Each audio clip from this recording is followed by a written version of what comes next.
اللهم صل على سيدنا محمد يا رب صل وسلم دائما ابدا على حبيبي. حدیث کیا کہتی ہے؟ نبی نے دعا سکھائی کہ اے اللہ اتنا خوف، زیادہ خوف مسلط ہو گیا تو پڑھائی سے بھی گئے، نیند سے بھی گئے، کھانے سے بھی گئے. تو اللہ کا بھی اگر زیادہ خوف پیدا ہو گیا صحت بھی خراب ہوگی. بعض لوگوں کے دل میں جہنم کی آگ کا بہت خوف مسلط ہو جاتا ہے، وہ عبادت سے بھی جاتے ہیں، پھر وہ لائف کو جتنا انجوائے کرنا چاہیے جو شریعت نے اجازت دی اتنا بھی نہیں کر پاتے. تو اس لیے ہمارے نبی نے دعا سکھائی، اللہم اقسم لنا من خشیتک ما تحول به بیننا وبین معصیتک. یہ میں مناجات مقبولہ کی دعاؤں کا ایک تھوڑا سا تعارف پیش کر رہا ہوں آپ کے سامنے کہ کتنی پیاری دعائیں ہیں. اے اللہ ہمیں اتنا خوف اپنا دے دے جو ہمارے اور تیری نافرمانی کے درمیان آڑ. کیونکہ خوف کا مقصد ڈرنا برائے ڈرنا نہیں ہے، خوف کا مقصد ہے جہنم سے بچنا، اور وہ جب بچیں گے جب گناہ سے بچیں گے. تو کم سے کم اتنا خوف تو ہو کہ جب گناہ کی طرف دل مائل ہو تو تیرا خوف رکاوٹ بن جائے، گناہ سے روک لے ہم کو. وَمِن طَاعَتِكَ مَا تُبَلِّغُنَا بِهِ جَنَّتَكَ. اپنی اطاعت کا اتنا جذبہ دے دے جو ہمیں جنت تک پہنچا دے. کیا ہو گیا بھائی؟ کیا ہوا؟ اچھا. وَمِن طَاعَتِكَ مَا تُبَلِّغُنَا بِهِ جَنَّتَكَ، یہ اسی کی تکمیل ہے. وَمِنَ الْيَقِينِ، یہ بڑا پیارا جملہ ہے، وَمِنَ الْيَقِينِ مَا تُهَوِّنُ بِهِ عَلَيْنَا مَصَائِبَ الدُّنْيَا. اے اللہ اپنا اتنا یقین دے دے، اتنا یقین، تیری ذات پہ اتنا یقین آ جائے کہ تو سب کچھ کرنے والا تو ہی ہے. اتنا یقین آ جائے کہ دنیا کی مصیبتیں ہلکی لگنے لگیں، ڈپریشن میں نہ جائیں ہم مصیبتوں کی وجہ سے. جو اللہ کو نہیں مانتے نا، جب وہ دیکھتے ہیں کوئی ٹینشن آ رہی ہے تو وہ کہتے ہیں یار اس ٹینشن کی یہ وجہ ہے اور یہ وجہ تو ختم نہیں ہوگی، تو میں تو ٹینشن میں زندگی گزاروں گا. وہ خودکشی کی طرف جائیں گے. اور جس کو پتہ ہے کہ یہ دینے والا کون ہے؟ اللہ، وہ میرا خیر خواہ ہے، وہ مجھے سنورنے اور بنانے کے لیے دے رہا ہے، وہ یہ ٹینشن دور بھی کر سکتا ہے، وہ کسی سبب کا محتاج نہیں ہے، اس میں میرا فائدہ ہے، تو اس سے وہ ٹینشن کیا ہو جائے گی؟ ہلکی. تو اے اللہ اتنا یقین اپنا دے دے جس یقین کی وجہ سے دنیا کی مصیبتیں ہمیں ہلکی لگنے لگیں. اگر اتنا بھی یقین نہیں ہے تو یہ یقین نہیں ہے. وَمِنَ الْيَقِينِ مَا تُهَوِّنُ بِهِ عَلَيْنَا مَصَائِبَ الدُّنْيَا وَمَتِّعْنَا بِأَسْمَاعِنَا وَأَبْصَارِنَا وَقُوَّاتِنَا أَبَدًا مَا أَبْقَيْتَنَا.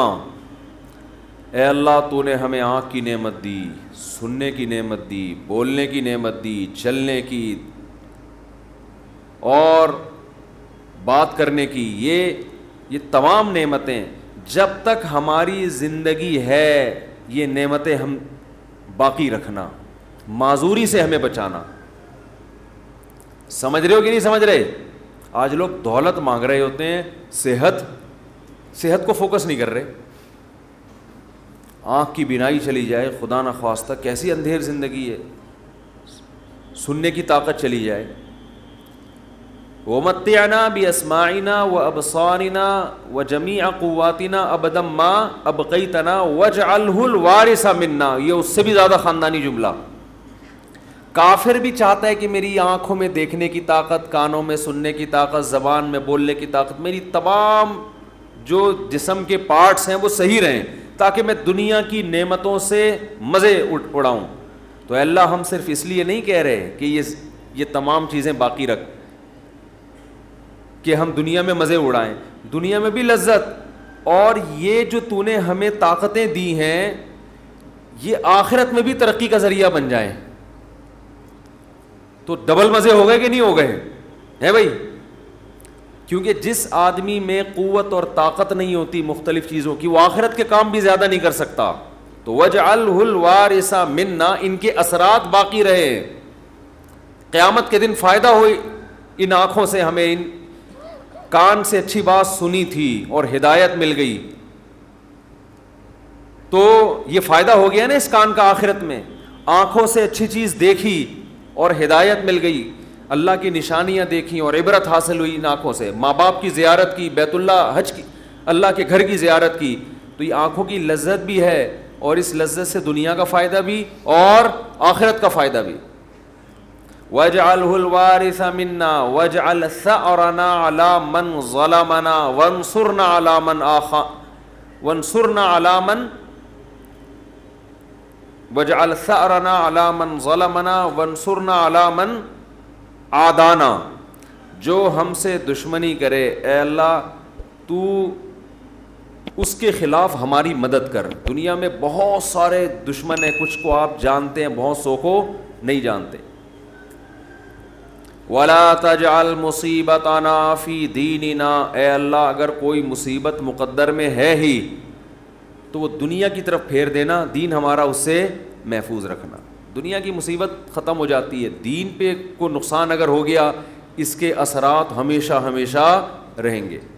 وَلَا تَجْعَلْ مُصِيبَتَنَا فِي دِينِنَا وَلَا تَجْعَلِ الدُّنْيَا أَكْبَرَ هَمِّنَا.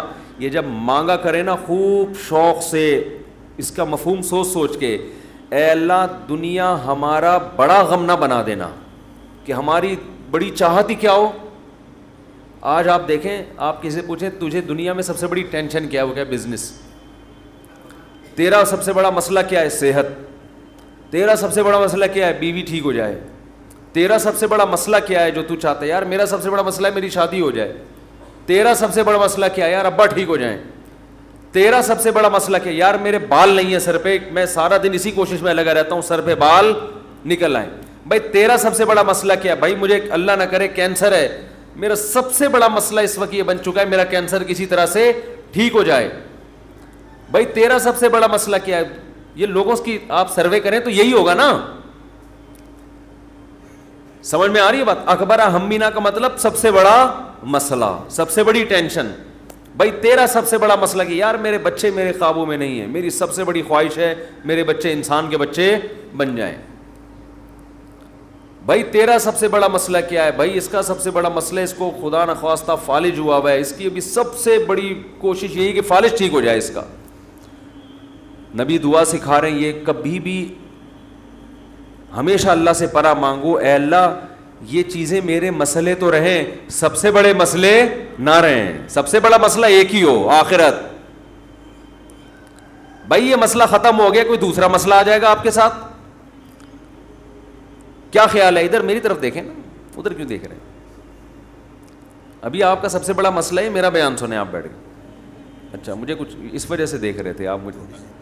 اچھا ٹھیک ہے ٹھیک ہے میں اس میں دیتا ہوں دعا میں. 4 لاکھ روپے میں جمع ہوا ہے، ابھی جمع کرنا ہے 25-30 لاکھ، اس کے لیے تھوڑی سی. اچھا میں جمعے کی نماز کے بعد دیتا ہوں. تو سب سے بڑا مسئلہ جو میرا اور آپ کا ہو تو حدیث میں آتا ہے کہ اللہ سے دعا مانگو لا تجعل الدنیا اکبر ہمنا. اے اللہ یہ دنیا کے جو بکھیڑے اور مسائل ہیں یہ ہمارا سب سے بڑا مسئلہ نہ ہو. سب سے بڑا مسئلہ ہمارا ایک ہو، بھائی کینسر ٹھیک ہو یا نہ ہو، آخرت صحیح ہو جائے. ہم نے ایسے علماء کو دیکھا ہے موت کے وقت شفا کی زیادہ فکر نہیں ہے ان کو کہ میں ٹھیک ہو جاؤں، فکر یہ ہے کہ بھلے مر جاؤں لیکن مغفرت ہو جائے آخرت میں. ہمارے ایک استاذ تھے 45-50 سال بمشکل ان کی عمر ہوگی، بیمار ہو گئے بہت سخت. تو میں جب بھی ان سے ملنے کے لیے جاتا ان کی عیادت کے لیے، عام طور پہ جب آپ بیمار کی عیادت کے لیے ملے تو بس وہ ایک ہی چیز کر رہا ہوگا، یار میں ٹھیک ہو جاؤں، بس میں ٹھیک ہو جاؤں، بس میں ٹھیک ہو جاؤں، اب فلاں ڈاکٹر، وہ اس کے علاوہ اس کی کوئی چاہت نہیں ہوتی. ہم جب ان سے ملنے کے لیے گئے تو بڑی شدید تکلیف میں، نلکیاں لگی ہوئی ہیں، ڈرپ چڑھ رہی ہے، بہت کمزور ہو گئے.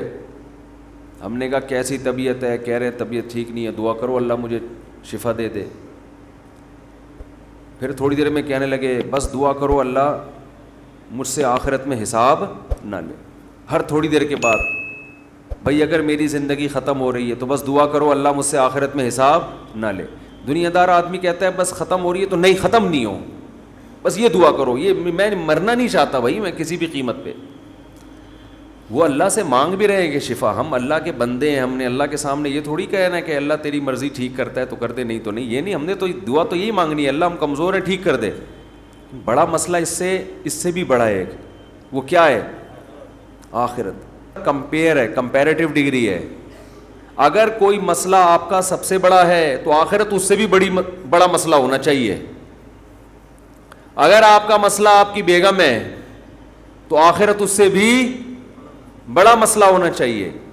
اکبر ہمنا, سب سے بڑا مسئلہ میرا اور آپ کا کیا ہونا چاہیے؟ اللہ.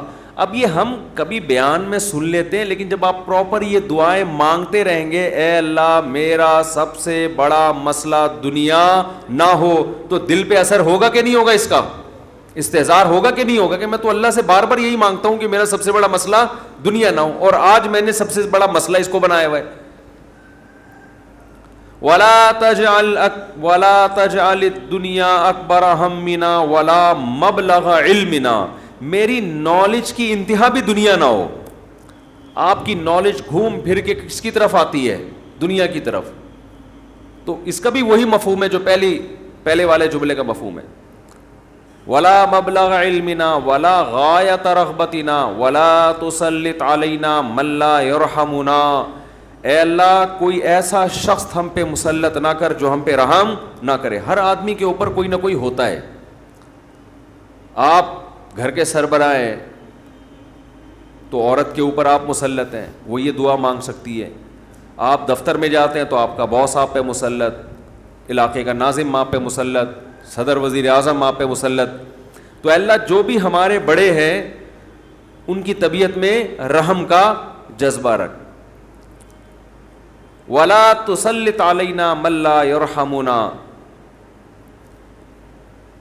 وَلَا لا تجعل الدنیا اکبر ہمنا ولا مبلغ علمنا ولا غایت رغبتنا ولا تسلط علینا من لا یرحمنا. یہاں تک دعا ہے یہ, اور بہت ساری دعائیں ہیں. اللہم اجعل حبک احب الاشیاء الی, اے اللہ میں دنیا میں جتنی چیزوں سے محبت کرتا ہوں, میں نہیں کہہ رہا کہ وہ محبت ختم کر دے, اپنی محبت ان تمام چیزوں پہ غالب کر دے.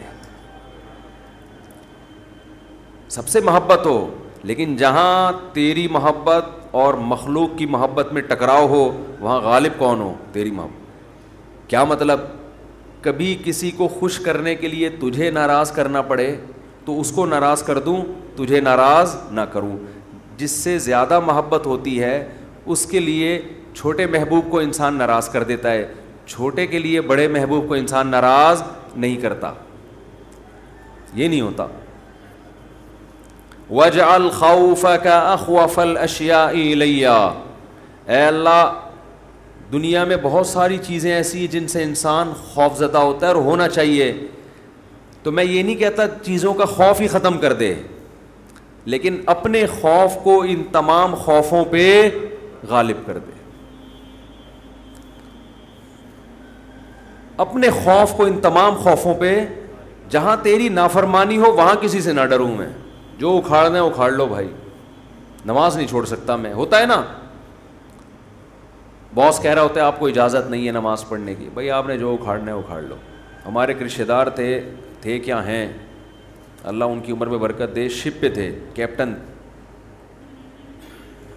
تو ان کے والد صاحب اتنا بیمار ہوئے کہ ہمارے نانا ہی, بتانے میں کوئی حرج نہیں ہے, بیمار ہوئے نانا ہمارے, یعنی اب ظاہر ہے میں ماموں کی بات کر رہا ہوں نا پھر یہ, تو بیمار ہو گئے. وہ ان کو اطلاع دی گئی شپ پہ کہ آپ کے والد صاحب بستر مرگ پر ہیں, بس اب دنیا سے جانے والے ہیں.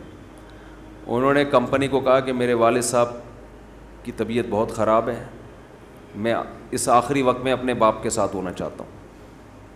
وہ بتا رہے تھے خود. کمپنی نے کہا کہ چھٹی نہیں ہے آپ کو. انہوں نے کہا ایسی کی تیسی, صحیح ہے نا, پکڑو, چھٹی دینی ہے تمیز سے دو, نہیں دینی ہے تو میں چھوڑ کے جاؤں. یہ کیسے ہو سکتا ہے؟ میرا باپ دنیا سے جا رہا ہے, اور میں یہاں کمپنی کے لیے بیٹھا رہوں یہاں پہ. کمپنی بعد میں ہے, باپ کون ہے, پہلے ہے.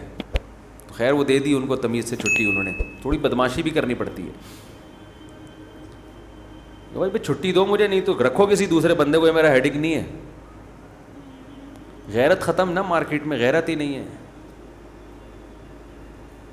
تو باپ ماں یہ رشتے ایسے تھوڑی ہے کہ آپ کمپنی باس چھٹی دے دیں گے تو چلا جاؤں گا, نہیں تو سر میں مجبور ہوں. بھائی تمہارے باپ کو بھی چھٹی دینی پڑے گی.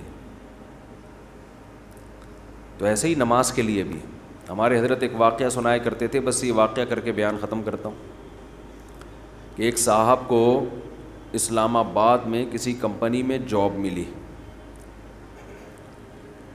تو کمپنی نے ان کو انٹرویو کے دوران بتا دیا کہ آپ کو نماز پڑھنے کی اجازت نہیں ہوگی.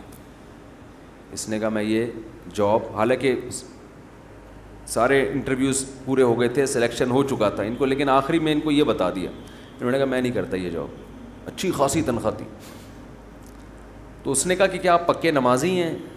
اس نے کہا نہیں میں تو نماز نہیں پڑھتا. میں کہ جب آپ ویسے ہی نہیں پڑھتے ہیں بھائی تو پھر آپ کو کیا مسئلہ ہے؟ اس نے کہا میں ویسے ہی نہیں پڑھتا, سست ہوں, کاہل ہوں, تمہارے مشورے پہ میں نماز چھوڑ دوں یار؟ ٹھیک ہے, کمپنی کے کہنے پہ میں چھوڑ دوں؟ خدا کہے گا نا کہ تیرا دل اپنا ہی نہیں چاہتا تھا, ہے بھائی تیرا اپنا دل نہیں چاہتا تھا, تو نالائق تھا, لیکن اب کمپنی اور خدا کا مقابلہ ہو رہا ہے تو اس کو تو نے خدا بنا لیا ہے. یعنی ہم اتنا پروٹوکول تھوڑی کمپنی کو دیں گے, باس کو دیں گے کہ تو کہہ دے نماز چھوڑ دو, تو ہمارا باپ ہے جو تو کہہ دے یہ کام تو ہم باپ کے کہنے پہ ہی. اگر آپ کا نماز پڑھنے کا موڈ ہوا اور ابا کہہ رہے نہیں پڑھو, ایسے موقع پہ آدمی کہتا ہے ابا میرا اپنا آج تو میرا موڈ بن گیا ہے, میں کیسے چھوڑ دوں نماز. تو یہاں تو ابا کو آدمی لفٹ نہیں کراتا میرے بھائی, جو کرنے والے ہوتے ہیں. باس کو اتنا باپ کیوں بنا لیں گے ہم؟ تو باس کی چمچا گیری اتنی کیا کرو جتنی قیامت میں افورڈ کر سکو. یہ بھی انسان ہے, اتنا زیادہ فری نہیں کرایا کرو. میں یہ نہیں کہہ رہا اپنے باس سے بدتمیزیاں شروع کر دیں, آپ بد کلامیاں شروع کر دیں, عزت دینی چاہیے, لیکن اللہ سے آگے تھوڑی نکالنا ہے اس کو, اللہ سے آگے تھوڑی رکھنا ہے. تو ہمارے حضرت کو وہ بڑا پسند آیا بے نمازی, کہا کہ دیکھو غیرت ہے اس میں. اتنی بڑی جاب ٹھکرا دی اس نے. بولا بھائی تمہارے کہنے سے تم نے, یعنی میں اس لیے اب نماز نہیں پڑھ رہا کہ کمپنی کی طرف سے اجازت نہیں ہے. تو کمپنی کون ہوتی ہے مجھے روکنے والی؟ تم چند لاکھ روپے تنخواہ دے کے تم نے ہمیں غلام بنا لیا ہے. تو اگر ہم اللہ کی نہیں مانتے تو تمہاری بھی نہیں مانتے. ٹھیک ہے نا, تو تمہاری تو ہم پہلے ٹھکرائیں گے. تو غیرت مند بے نمازی, غیرت مند بے نمازی. خیر نماز پڑھنی چاہیے, نماز کی ویلیو کم نہیں ہے. تو یہ ہے وَجْعَلْ خَوْفَكَ أَخْوَفَ الْأَشْيَاءِ إِلَيَّ وَقْتَ عَنِّي حَاجَاتِ الدُّنْيَا بِالشَّوْقِ إِلَىٰ لِقَائِكَ. اے اللہ اپنی ملاقات کا شوق اتنا دے دے کہ دنیا کی حاجتوں کی تمنا نہ رہے. اتنا شوق ہو جائے کہ اس دنیا میں سب سے بڑا شوق ہی یہ بن جائے. تو پھر یہ ثانوی درجے میں ہوں. اور آخری جملہ اس دعا کا وَإِذَا أَقْرَرْتَ أَعْيُنَ أَهْلِ الدُّنْيَا مِن دُنْيَاهُمْ فَأَقْرِرْ عَيْنِي مِنْ عِبَادَتِكَ. اے اللہ جب لوگوں کی آنکھیں اس دنیا سے ٹھنڈی ہوں, کسی کو پتہ چلا کہ بحریہ ٹاؤن میں 3 پلاٹ اس کے نام نکل آئے, آنکھیں ٹھنڈی ہو گئیں, بتاتا پھر رہے ہو بھائی ماشاءاللہ ادھر رشتہ ہو گیا, ہاں بھائی مفتی صاحب کا بیان اثر کر گیا ہے, آنکھیں ٹھنڈی ہوتی نا, گاڑی آ گئی, پیسہ آ گیا. تو اے اللہ اس وقت میری آنکھیں اپنی عبادت میں ٹھنڈی کرنا, مجھے عبادت کی ایسی لذت دے دے اپنے سامنے راز و نیاز اور مناجات کی, اور اپنے سامنے دعا مانگنا اور نماز پڑھنا اور تیری تلاوت کرنا اور تیری عبادت کرنا, تیرے سے تعلق ایسا ہو جائے کہ میری آنکھیں دنیا سے ٹھنڈی نہ ہو. مجھے مزہ کس میں آئے؟ تجھ سے راز و نیاز کرنے میں. یہاں بھی یہ نہیں کہا جا رہا مجھے دنیا نہیں دینا, مجھے پلاٹ نہیں چاہیے, مجھے گاڑی نہیں چاہیے. چاہیے بھائی, کون مستغنی تھوڑی ہے ہم اللہ سے, سب کچھ چاہیے, لیکن جو لذت ہو نا, لذت وہ ان چیزوں میں نہیں ہو, ان ٹکڑوں میں, کھلونوں میں. لذت کس میں ہو؟ آخرت میں, تجھ سے تعلق میں. تو وہ خرید لیں مناجات مقبولہ, کیونکہ دعائیں تو بہت ہیں نا, ہم کن کن دعاؤں پہ بیان کرتے ہیں. تو ایک دن ہفتے کو آپ نے جو اس میں لکھا ہوا ہے ہفتے کو یہ پڑھے اتوار کو آسانی کے لیے ترتیب کے لیے, تو اس سے پورا ہفتہ 1 دن 2 دن 3 دن 4 دن پھر پڑھتے رہیں گے تو وہ دعائیں آہستہ آہستہ آپ کو یاد ہونا شروع ہو جائیں گی. پھر ایک دن آپ آٹو پے ہو جائیں گے, ٹھیک ہے. جیسے میں بعض چیزوں پہ آٹو پے ہو گیا ہوں, میں خود بخود منہ سے نکلنا شروع ہو جاتی ہیں خود بخود. کچھ چیزیں ہیں وہ پھر کبھی بیان میں بتاؤں گا انشاءاللہ. تو وہ آٹو پہ آ گیا ہوں میں, تو وہ خود بخود ہونا شروع, تو وہ آپ کو دعائیں آہستہ آہستہ خود بخود یاد, اور آپ کو محسوس ہوگا آپ کے دل کی کیفیت آہستہ آہستہ چینج ہو رہی ہے. اللہ تعالیٰ سمجھنے کی عمل کی توفیق عطا فرمائے. جمعے کی نماز کے بعد تھوڑی دیر مسائل کا سیشن ہوگا, تھوڑی دیر. اچھا, عید کی نماز 7 بجے ہوگی ہمارے یہاں, تو جمعے کی نماز کے بعد ایک چھوٹا سا اعلان بھی کرنا ہے میں نے, اور تھوڑی دیر مسائل کا سیشن بھی ہوگا. تو جو حضرات بیٹھنا چاہیں بیٹھ سکتے ہیں, جانا چاہیں جا سکتے ہیں. زیادہ لمبا نہیں ہوگا کیونکہ میرا بھی کھوپڑا کام نہیں کر رہا ہے, سویا نہیں ہوں میں, اور بول بول کے بھی گلا بیٹھ گیا. بھئی یہ لمبا سوال ہے, میں مختصر کر کے پڑھ رہا ہوں اس کو. کہتے ہیں گھر والوں نے, منگیتر کا کہنا ہے کہ شادی کے بعد آپ کے والدین سے نہیں ملنے جاؤں گی, کوئی اختلاف چل رہے ہیں, اگر جاؤں گی تو مجھے ابھی بتا دیں, پھر میں شادی نہیں کروں گی. یہ نہیں ہو سکتا آپ کی شادی ہو جائے اور آپ کی بیوی آپ کے والدین سے نہ ملے. یہ وہی تو بیان ہوا ہے ابھی, سمجھ رہے ہو نا. کمپنی کے کہنے پر نماز کیوں چھوڑ دیں بھائی؟ تو بیگم پہلے سے کہہ رہی ہے تمہارے والدین سے نہیں ملوں گی, بولو بھائی پھر آپ وہاں شادی کرو جہاں آپ کا دل چاہے.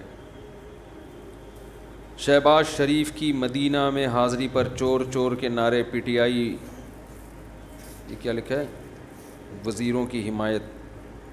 پی ٹی آئی وزیروں کی حمایت, پی ٹی آئی کے لوگوں نے چور چور کے نعرے لگائے, بہت ہی بدترین حرکت ہے. اچھا, بعض لوگوں نے اس کا دفاع یہ کیا ہے کہ جی یہ ہر مسجد میں تھوڑی تھے تو مسجد سے باہر ہیں. مسجد سے باہر بھی ہوں تو حدود حرم بھی ہے. دوسرا, آپ وہاں عمرہ کرنے گئے ہو, آپ عبادت کرنے گئے ہو, وہاں پہ اپنی سیاست لے کے بیٹھ جانا, یہ تو من یرد فیہ بالحاد بظلم نذقہ من عذاب السعیر. حرم کا تو بہت احترام ہے, بہت زیادہ احترام ہے. اللہ نے بہت سخت وعیدیں سنائی ہیں جو اس جگہ کا احترام نہیں کرتا. تو تحریک انصاف کے سربراہ کو چاہیے کہ اپنے کارکنوں کو کنٹرول میں رکھیں. جہاں نوجوان طبقہ ہوگا نا وہاں تمیز نہیں ہوگی. کچھ الزامات عمران خان پہ لگے ہیں جو غلط ہیں, میں اس میں دفاع بھی کرتا رہتا ہوں. یہودی ایجنٹ بنا کے صبح شام ایک رٹ لگائی بھی ہے. حالانکہ بہت سارے کام اس نے ایسے کیے ہیں جو یہودی ایجنٹ کر ہی نہیں سکتا, بلکہ اس کو برطرف کرنے میں یہودی بہت خوش ہیں. لیکن کچھ گڑبڑیں یوتھیوں میں بھی ہیں, ان کو بھی تمیز نہیں ہے. بہت سو کو, میں سب کی بات نہیں کر رہا, جو میرا بیان سن رہے ہیں ان کے علاوہ کی بات کر رہا ہوں, ان کو تمیز نہیں ہے. پھر ہم کئی بار یہ بھی بات کہہ چکے ہیں, جناب عمران خان جب وزیر اعظم تھے تو ان کو چاہیے تھا کہ مخالف پارٹیوں کا نام اب آپ اس طرح سے نہ لیں جس طرح آپ پہلے لیتے تھے. آپ ایک ملک کے وزیر اعظم ہیں, تو ڈیزل کہنا اور اپنے مخالفین کو, یہ آپ پہ سوٹ نہیں کرتا.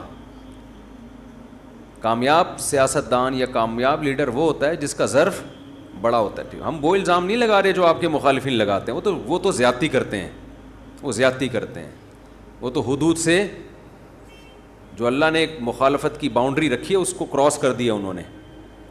لیکن آپ کی بھی ذمہ داری تھی کہ جب آپ وزیر اعظم تھے آپ اپنے مخالفین کی بات سنتے, ان کو عزت دیتے. عزت نہیں بھی دیتے تو اس طرح تو بے عزتی نہیں کرتے نا, کیونکہ ان کی حیثیت پھر اپوزیشن کی کم تھی, آپ کی رعایا کی, کہ آپ کی رعایا ہے وہ. تو یہ پی ٹی آئی کے لڑکوں میں یہ مشہور ہے کہ جہاں بدتمیزی ہوگی نام ان کا آئے گا. تو یہ سربراہ کی ذمہ داری ہوتی ہے کہ وہ اس کو کنٹرول کرے. یہ بہت بری حرکت ہے, پاکستان بھی بدنام ہوا اس سے سیکھنا چاہیے بہت کچھ. نگاہ والے آگے آ جائیں بھائی. جب بھی میں کہتا ہوں نا ہم بس میں جایا کرتے تھے, اس میں آوازیں گندے نالے والے بھائی, کنڈکٹر نا کنڈکٹر, بسوں کا اپنا مزہ تھا. بسوں میں سفر کا جب مشہور ہو جاتا ہے آدمی, بہت ساری زندگی کے مزے کرکرے ہو جاتے ہیں. بڑا دل چاہتا ہے کبھی 4L میں بیٹھیں, 4J چلتی ہے ابھی, ایسے بھاگتی تھی نا, پھٹے گر جاتے تھے اس کے نکل کے. ڈاک یارڈ جاتی تھی نا یہ, یہاں سے ناظم آباد کو, روٹ بھی بڑا عجیب سا تھا اس کا, کبھی ادھر جا رہی ہے کبھی ادھر, اور اتنی اسپیڈ میں بھاگتی تھی, بائکوں والے کی تو پرواہ ہی نہیں تھی نا. تو اس کا اپنا مزہ تھا. ایک دفعہ ہم نے بس میں سفر کیا, میں نے کوئٹہ سے بنوں سفر کیا بس میں, یہ بات ہوگی 92 کی, بہت پرانی بات. کوئٹہ سے ہم کسی کام سے جا رہے تھے میران شاہ یا بنوں کی طرف, KPK کی طرف جا رہے تھے. تو پہلے یہ اتنی اچھی خوبصورت بسیں نہیں ہوتی تھیں, اتنی ایئر کنڈیشن, اور سڑکیں بھی ایسے ہی تھیں. 30 گھنٹے میں اس نے ہمیں پہنچایا, اور کھڈے والے راستے سے, اور اتنی اسپیڈ سے بس بھگائی ہے اس نے, جو کھڈوں وڈوں کی پرواہ کیے بغیر, کہ راستے میں شیشے ٹوٹے ہیں بس کے, اور پیچھے سے پھٹے جو ہے نا سیٹ کے نکل کے گر جاتے تھے. تو یہ پہلے بسوں کا حال ہوا کرتا تھا, لیکن اس کا اپنا مزہ تھا. تو اب تو وہ 4J کا مزہ بھی گیا, W11 کا مزہ بھی گیا. کچھ نہیں ہوا, آرام سے, کوئی مسئلہ نہیں ہے.